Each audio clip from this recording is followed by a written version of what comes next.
میرے بھائی گئے ہوئے تھے حج کرنے کے لیے، تو میں ایئرپورٹ پہ ان کو ریسیو کرنے کے لیے کھڑا تھا، تو میرے ایک استاد محترم بھی اپنے کسی عزیز کو لینے کے لیے کھڑے تھے، تو وہ ایسے ہی انتظار میں کھڑے تھے، مجھ سے پوچھتے ہیں آپ نے حج کیا ہوا ہے؟ میں نے کہا نہیں۔ تو مجھے کہتے ہیں کہ لوگ سمجھتے ہیں کہ حج پیسے سے ہوتا ہے، حج پیسے سے نہیں ہوتا، حج ارادے سے ہوتا ہے۔ کیا بات؟ اور نیت سے ہوتا ہے۔ آپ ابھی حج کا ارادہ کریں۔ میں نے کہا کہ جی میں ارادہ کرتا ہوں کہ میں انشاءاللہ اگلے سال حج پہ جاؤں گا۔ تو مجھے کہتے ہیں کہ اگلے سال نہیں، اسی سال۔ کیا بات ہے؟ تو میں نے کہا اسی سال کا تو ہو گیا ہے شیخ، اگلے سال ہی آئے گا حج اس کے لیے۔ تو یوں میں نے ارادہ کر لیا۔ انہوں نے مجھے کہا کہ آپ ایسے کریں کہ آپ کے پاس چاہے 10 روپے ہیں چاہے 20 روپے ہیں، آپ اس کو اکٹھا کرنا شروع کریں اور باقی وسائل اللہ تعالیٰ خود مہیا کر دے۔ اور ایسے ہی ہوا۔ میں اس کے بعد ان کے کہنے کے مطابق میں نے جوڑ جمع شروع کیا، اللہ تعالیٰ نے وسائل دے دیے۔ ارادہ کر کے اپنے کوشش شروع کر دے، باقی معاملات اللہ کے پاس۔ دوسرا یہ جو کیفیت کی بات آپ کر رہے تھے، میرا خیال ہے کہ یہ ہر ایک کی کیفیت جو ہے وہ الگ ہے، الگ ہے، اور اس کو بیان نہیں کیا جا سکتا علمی طور پر اور روحانی طور پر۔ میں چونکہ ایک انتہائی بہت ہی ادنا اور پہلے قدم کا طالب علم ہوں، مجھے علم نہیں ہے کہ یہ باتیں لوگوں سے شیئر کرنی چاہیے کہ نہیں، لہٰذا میری جو کیفیت وہاں ہوئی، میں کسی ایک آدھ دفعہ کسی جگہ شیئر کر چکا ہوں، کر بیٹھا ہوں یوں کہہ لیں، اور اس کے بعد میں نے طے کیا تھا کہ میں نے آئندہ یہ شیئر نہیں کرنا۔ تو اس میں ایک پہلو بہرحال ایسا ہے جو لوگوں کے لیے اس کے اندر ترغیب کی بات ہو سکتی ہے، اس لیے میں اس کو ضرور اس میں شامل کرنا چاہوں گا۔ وہ میرا تجربہ اس طرح سے ہوا کہ ہم لوگ حج پہ گئے اور حج کیا، پہلی دفعہ میں گیا تھا، تو ہم تقریباً 30 دن جو ہے، وہ 40 دن کا پیکج ہوتا ہے، تو 30 دن ہم مکہ مکرمہ میں ہی رہے۔ تو ویسے تو حج کے اندر پیکج یہ شامل تھا کہ وہ حج سے پہلے مدینہ منورہ جانا تھا اور واپس آنا تھا، لیکن ان کی کوئی ایڈجسٹمنٹ میں کوئی مسئلہ ہو گیا، تو جس کی وجہ سے ہم حج کے بعد ہم مدینہ منورہ گئے، تو سب لوگ یہی کہہ رہے تھے کہ ساری مشقت ادھر ہی ہوتی ہے مکہ مکرمہ میں، اب وہاں تو جا کے آرام کرنا ہے اور کچھ نہیں ہے، کوئی مسئلہ نہیں۔ تو میں نے کہا کہ ٹھیک ہے، اگر یعنی یہ کیفیت تھی، لیکن جب تو پہلا دن تھا، میں مسجد نبوی میں بیٹھا ہوا، میں یہ سوچ رہا تھا کہ نبی کریم صلی اللہ علیہ وسلم کے شہر میں آئے ہیں، تحفہ کوئی ہدیہ نبی کریم صلی اللہ علیہ وسلم کو پیش کرنا چاہیے، تو کیا میں تو کچھ بھی نہیں لے کے آیا۔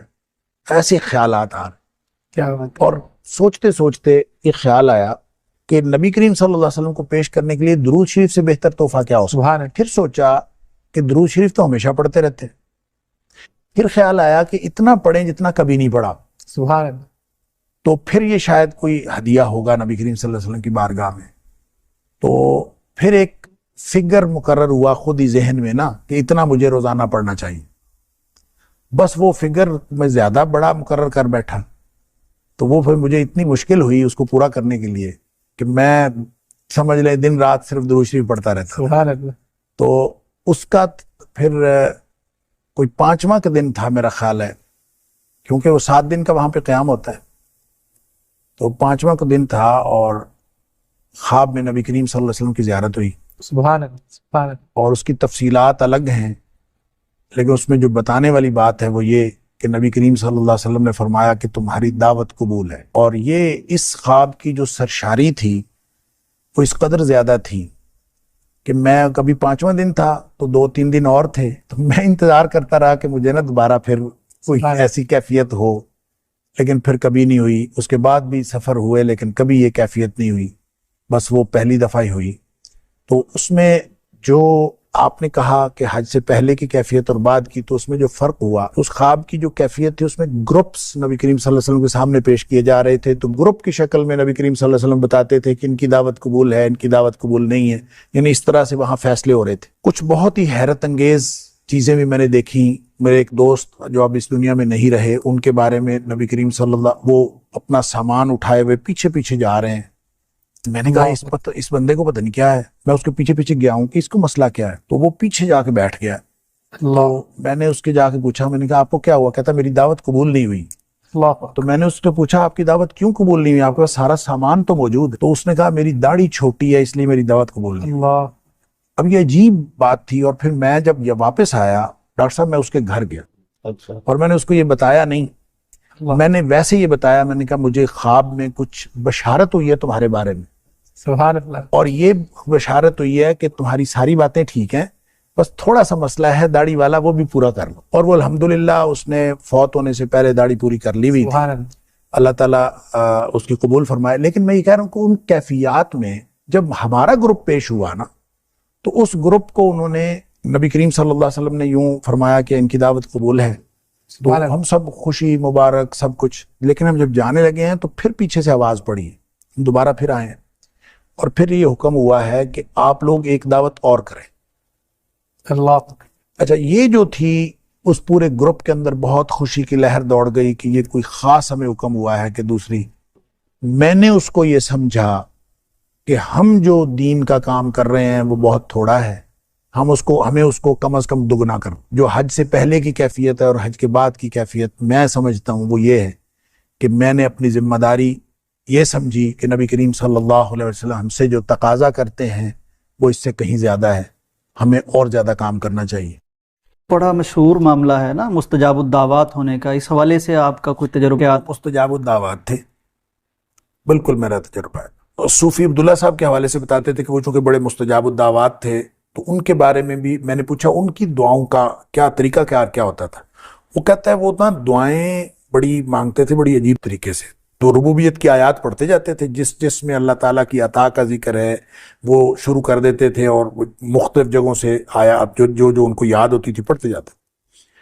اچھا، آیات پڑھنے کے بعد پھر وہ یوں نہیں کہتے تھے کہ یا اللہ یہ دے دے اور یا اللہ یہ دے دے. دعا کروانے والا جو ہے نا اس کو کہتے تھے چلو بھئی یہ بھی گل ہو گئی، چلو بھئی یہ بھی گل ہو گئی. وہ کہتے ہیں مثلاً ایک بندے نے خبر سنا دیتے. ہاں جی، ایک بندے نے جو ہے اس نے کہا جی آپ دعا کریں اللہ تعالیٰ بیٹا عطا کرے. یہ صوفی عبداللہ صاحب کی بات ہو رہی ہے. یہ صوفی عبداللہ صاحب کی بات جو مجھے صوفی عائشہ صاحب نے بتائی. بالکل. تو کہتے ہیں کہ وہ یوں کھڑے رہے، آیات پڑھتے رہے، تو پھر اس کے بعد کہتے ہیں کہ یہ لو چلو جی 1 پتر، چلو جی 2 پتر، 3 پتر، 4 پتر، 5، 6، 7، 8 بڑے نے. سبحان اللہ. وہ کہتے ہیں اس طرح سے وہ دعا انہوں نے کی. تو وہ کہتے ہیں صوفی عائشہ صاحب کہتے ہیں میں نے اپنی زندگی میں تو اس کا 8 بیٹے ہوئے. اللہ. اچھا، خود انہوں نے مجھے اپنے دعاؤں کے بارے میں بتایا. ایک تو وہ ذکر بہت کرتے تھے، اور بعض اذکار انہوں نے مجھے بتایا، میرے ساتھ شیئر کیے، سورہ فاتحہ، آیت الکرسی، بہت زیادہ. اچھا، وہ جو کثرت کرتے تھے نا اس کا آپ یہ اندازہ کر لیں کہ ایک دفعہ وہ کہتے ہیں کہ میں نے اللہ سے دعا کی یا اللہ میری یہ دعا قبول کر لے، میں 1000 روزے رکھوں گا. اچھا، اللہ اکبر. آپ اندازہ کریں اس طرح کو کرتا ہے. ہاں، بہت اور مشکل. پھر وہ کہتے ہیں میں نے رکھے. اچھا، میں حیران حضرت 1000 روزے 3 سال بنتے ہیں. تو کہتے کوئی نہیں، وہ میں روز رکھ لیتا تھا، الحمدللہ روزہ رکھ لیتا تھا، روزانہ ہی رکھ لیتا تھا. سبحان. کوئی نہیں، الحمدللہ کچھ بھی نہیں ہوا مجھے، میں ٹھیک 1000 روزے رکھ لیے. اب دیکھیں جو بندہ 1000 روزے رکھے گا، اور پھر وہ کہتے تھے اللہ کے رسول صلی اللہ علیہ وسلم نے فرمایا کہ جو دعوت الصائم ہے نا وہ رد نہیں کی جاتی. روزے دار کی دعا. وہ کہتے ہیں آپ روزہ رکھ کے تو دعا کر لیں، پھر رد نہیں کی جاتی جب گارنٹی ہے نبی پاک صلی اللہ علیہ وسلم نے دی. ڈاکٹر صاحب بہت شکریہ آپ کا. ناظرین، یہ اللہ والوں کی باتیں ہیں، اللہ سے تعلق کی باتیں ہیں. ایک بریک، ایک پروگرام کیا، اس پہ تو زندگیاں بیت جائیں جب ہم اللہ والوں کی باتیں کریں اور اللہ تعالیٰ کی عطا کی بات کریں، اس کی دینے کی بات کریں، اور بندوں سے تعلق اور محبت کی بات کریں. وقتاً آدمی اشش کر اٹھتا ہے کہ کس طرح ایک شخص 1000 روزے کی بات کرتا ہے اور 10 پارے وہ نوافل میں پڑھ دیتے تھے. اور اللہ سے جب ایسا تعلق بن جائے تو پھر تو پیارے پیغمبر کی حدیث بھی ہے کہ اللہ تعالیٰ وہ جو بندہ کہتا جاتا ہے اللہ کرتا جاتا ہے. پروگرام کے آخر میں ہم دعا کرتے ہیں کہ اللہ تعالیٰ ہمارے اس بزرگ کی قبر منور فرمائے، جنت میں ان کے درجات بلند فرمائے، اور ہمیں بھی ایسے اللہ والوں کی اسوہ پر چلنے کی کچھ نہ